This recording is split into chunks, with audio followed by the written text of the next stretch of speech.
Hello po mga boss madam, sa mga gusto ng customized latigo, meron po tayong customized latigo na tigwa 1,000 pesos.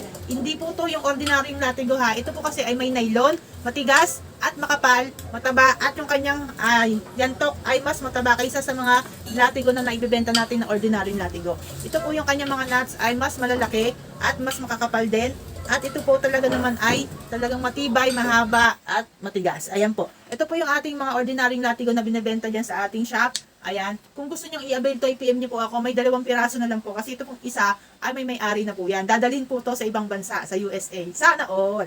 So ayan po mga boss madam ha. Ito pong latigo natin ay may small at meron din po tayong big. At itong customized ay mas mahaba kaysa sa ordinaryong latigo ha. Ayan, napakahaba po niya yan.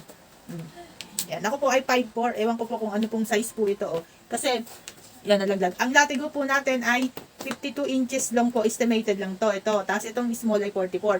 At ito pong mas mahaba yung ating customized latigo.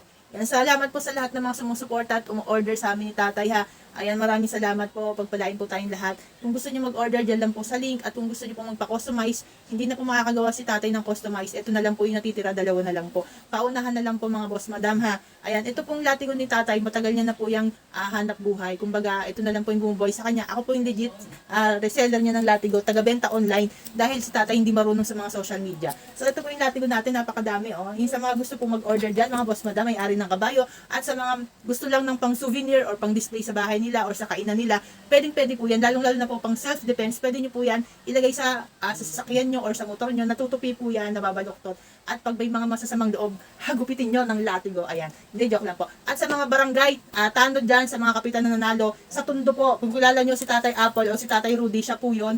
Dating tanod daw siya dati, at ayan, ito po yung kanilang ginagamit ng mga kabarangay niya. Ginawa niya yung kabarangay niya ng latigo at ayun nga yung gamit nila. So ayan, ipalit nyo na yan sa batuta ha. Maraming salamat po ulit at salamat sa support na nabubulol ako. Ayan, thank you so much. Panoorin nyo na lang po yung video ni tatay, yung bagong interview sa Nuyan. Nuyan, yan. Sa Blue App. Ayan, thank you so much. Bye-bye!